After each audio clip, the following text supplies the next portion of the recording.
The Many Adventures of Winnie the Pooh. Winnie the Pooh and his friends have many wonderful adventures in the 100-acre wood. The first story begins on the day Pooh looks for some honey in the honey tree and ends up in a very strange place. There's also the story of the very blustery day that turns into a very stormy night when Pooh and Piglet become heroes. And in the last story, Pooh, Piglet, and Rabbit get lost in the wood when they are trying to lose Tigger. Let's hear about Pooh's 3 adventures. Winnie the Pooh, whose friends called him Pooh for short, lived in the 100-acre wood, where he had many unusual adventures. One morning, Pooh heard his poo-coo clock chime, and he knew it was time for something. But being a bear of very little brain, when he thought very hard. Think, Pooh said. Oh, yes, time for my stoutness exercises. So Pooh bent down and touched his toes in front of the mirror. And as soon as he did, he was hungry again. Since Pooh had worked up an appetite, he reached inside his cupboard for some honey. Then he heard a buzzing noise. That buzzing noise means something, and the only reason for making a buzzing noise that I know of is because you're a bee. And the only reason for being a bee is to make honey. And the only reason for making honey is so I can eat it, Pooh reasoned. So Pooh followed the bee to a tree and began to climb it. He balanced on a branch and reached inside the tree hollow where the bees made honey. But the branch snapped, and Pooh fell down into a gorse bush below. Pooh crawled out of the bush, brushed himself off, and began to think. The first person he thought of who might be of help was Christopher Robin, so Pooh went off to find him. Pooh soon found his friend Christopher Robin. I was thinking and wondering if you had such a thing as a balloon about you, Pooh said hopefully. What do you want a balloon for? Asked Christopher Robin. Honey, whispered Pooh. But you don't get honey with a balloon, Christopher Robin replied. I do, Pooh said cheerfully. I shall fly like a bee up to the honey tree. Christopher Robin was a bit doubtful that Pooh's plan would work. What Christopher Robin didn't know was that Pooh had an idea to disguise himself. He went to a very muddy place and rolled until he was black all over. Then he went back to show Christopher Robin. Isn't this a clever disguise? Said Pooh, chuckling to himself, and he took the balloon from Christopher Robin. What are you supposed to be? Asked Christopher Robin, a little confused. I'm a little black rain cloud, of course, Pooh replied matter-of-factly. Silly old bear, laughed Christopher Robin. And so Christopher Robin gently let Pooh and the balloon up into the air. Pooh drifted over to the honey tree. As Pooh came closer to the tree, the bees began to come out of their hive and buzzed around him angrily. Christopher Robin, called Pooh, I think the bees suspect something. I think it would help with the deception if you'd open your umbrella and say, "Tut, tut, it looks like rain." Christopher Robin did as Pooh asked, but the bees started to sting Pooh. They pushed Pooh away from the honey tree. He held on tightly to the balloon as the bees chased him to the ground. Pooh and Christopher Robin jumped into a puddle, and Christopher Robin held up his umbrella over them until the bees flew away. Now, Pooh was not the sort to give up easily. When he put his mind to honey, he stuck to it. So Pooh went to visit his friend Rabbit. Pooh, lunch? Not again, cried Rabbit from inside his house as he heard Pooh coming. Is anybody at home? Called Pooh.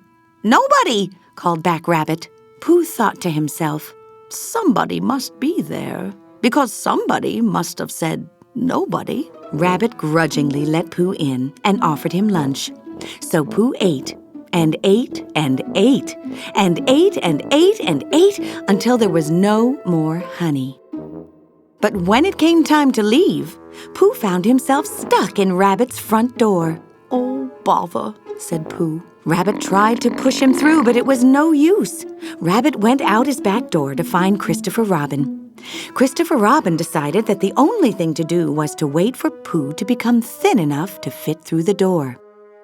Christopher Robin, Kanga, Roo, and the others looked after Pooh.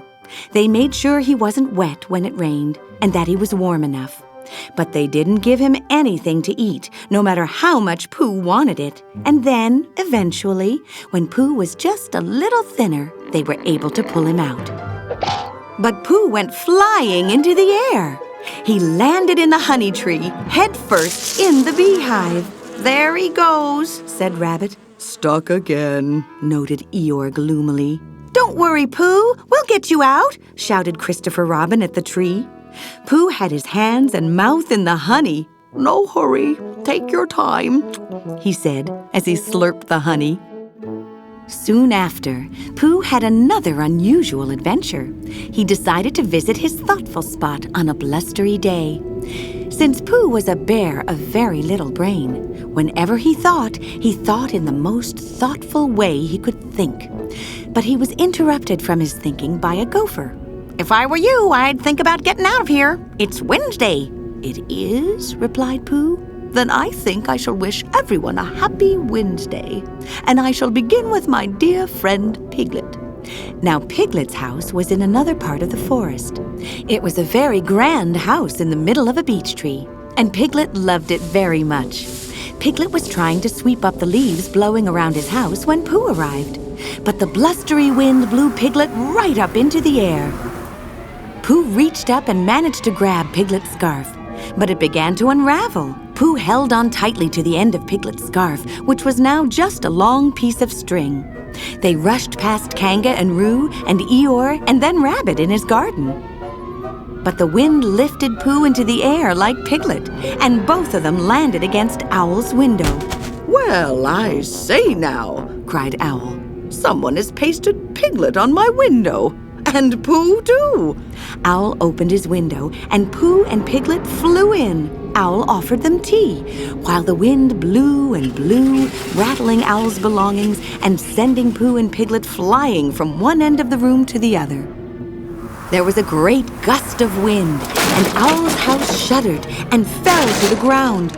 Fortunately, Pooh, Piglet, and Owl were safe. Christopher Robin came to survey the damage to Owl's house.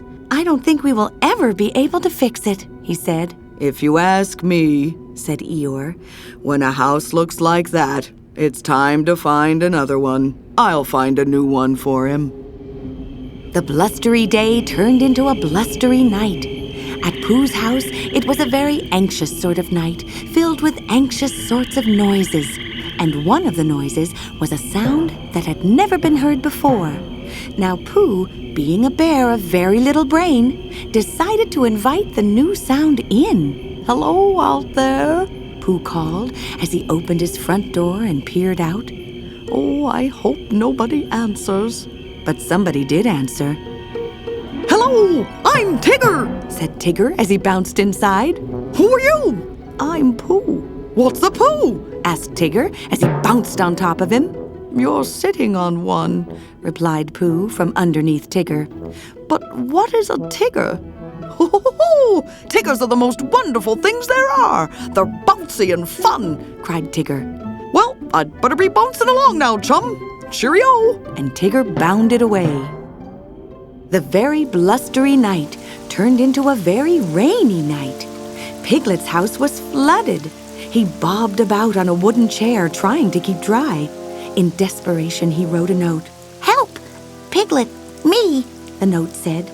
Piglet pushed it into a bottle and threw the bottle out his window. Pooh was very concerned about his honey pots. He climbed up his tree with as many honey pots as he could carry.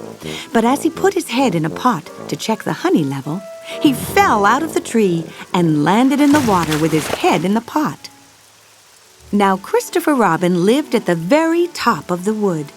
The water couldn't come up to his house, so that's where everyone gathered. Roo made a very important discovery. Look, he shouted. I've rescued a bottle. It's a message, said Christopher Robin, and he read Piglet's note. Owl, you fly over to Piglet's house and tell him we'll make a rescue. So Owl flew out over the flood, and he soon spotted two tiny objects below him. One was Piglet, caught in a whirlpool, and the other was Pooh, trying to eat the last bit of honey from the honey pot. Piglet and Pooh were heading dangerously close to a waterfall. They couldn't stop and went racing down with it. But they survived the waterfall and floated along to Christopher Robin's house. "Pooh, you rescued Piglet!" shouted Christopher Robin. "It was a very brave thing to do. You are a hero. And as soon as the flood is over, I shall give you a hero party." At Pooh's hero party, Christopher Robin began to make a speech. "Attention, everybody. Now, this party is a hero party because of what someone did. And this someone is—" But Eeyore interrupted him. "I found it," he said. "House for Owl." Everyone followed Eeyore to see Owl's new house.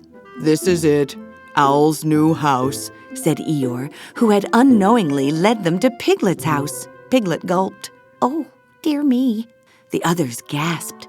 Piglet said bravely, "This house does belong to our very good friend, Owl." Rabbit asked, "But Piglet, where will you live?" "Well, I guess I shall live," Piglet stuttered. "With me," said Pooh. "Christopher Robin, can you make a one-hero party into a two-hero party?"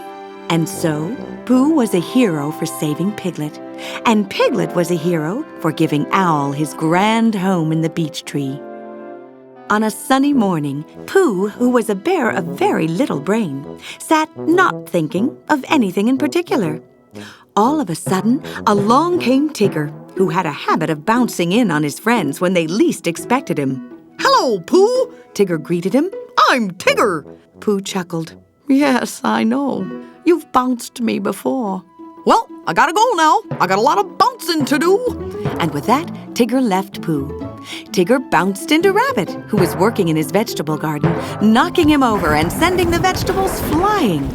My beautiful garden, cried Rabbit. It's ruined. Rabbit surveyed his damaged garden. Oh, Tigger, why don't you ever stop bouncing? "Why, that's what Tiggers do best," said Tigger, and he bounced away. Rabbit called a protest meeting to stop Tigger from bouncing. It is time we taught him a lesson. No matter how much we like him, you can't deny it. He just bounces too much, Rabbit said firmly.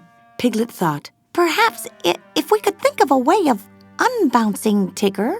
I've got a splendid idea, Rabbit said. We'll take Tigger for a long explore, someplace where he's never been, and lose him there. "Lose him?"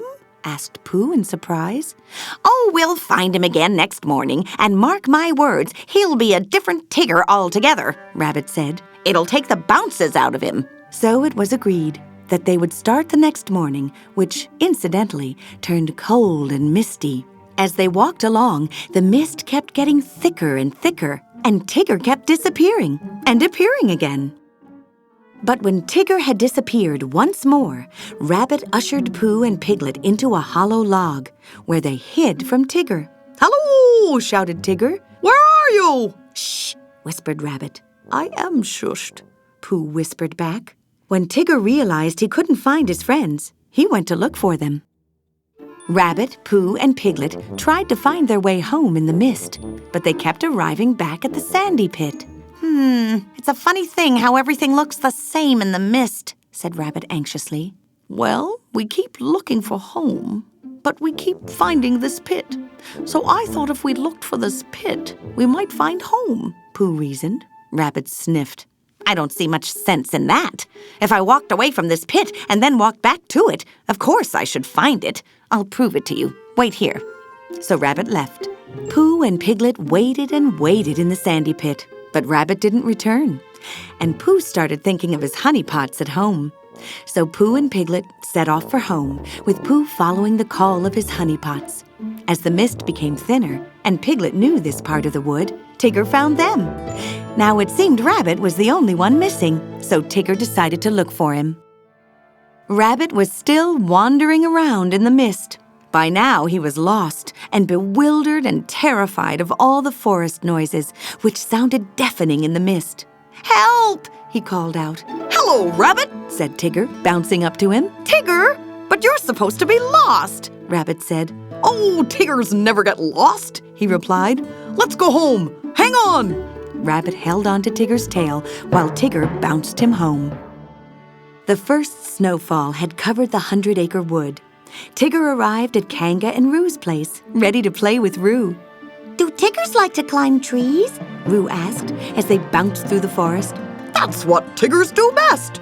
Only tigers don't climb trees. They bounce them, Tigger said, and they bounced high up into a tall tree. Some bouncing, huh? Said Tigger. Yow! Say, how did this tree get so high? What's the matter, Tigger? Asked Roo. I was just getting seasick from seeing too much, said Tigger, looking a little scared. Pooh and Piglet found them. Hello, Roo, said Pooh. What are you and Tigger doing up there? I'm all right, said Roo. but Tigger's stuck.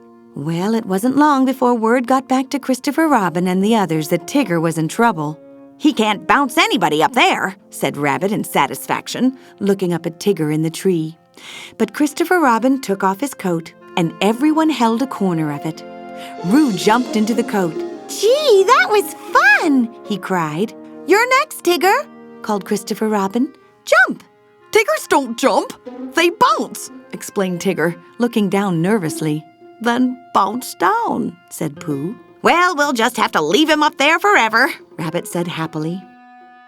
Forever, said Tigger. Oh, if I ever get out of this, I promise never to bounce again. Never. So Tigger moved slowly along his branch, and nobody was quite sure whether he jumped or bounced or fell, but somehow he ended up on the ground. Oh, I'm so happy I feel like bouncing, said Tigger, glad to be on the ground again. You promised, warned Rabbit. You mean I can't ever bounce again? Tigger asked miserably. Never, declared Rabbit. Tigger walked away sadly. Christopher Robin, said Roo. I like the old bouncy Tigger best. So do I, agreed Christopher Robin. The others nodded. Rabbit? said Kanga firmly. Oh, all right. I guess I like the old Tigger better too, Rabbit grudgingly agreed. Tigger was back in an instant. You mean I can have my bounce back? He asked happily, and he started to bounce, and the others joined in too.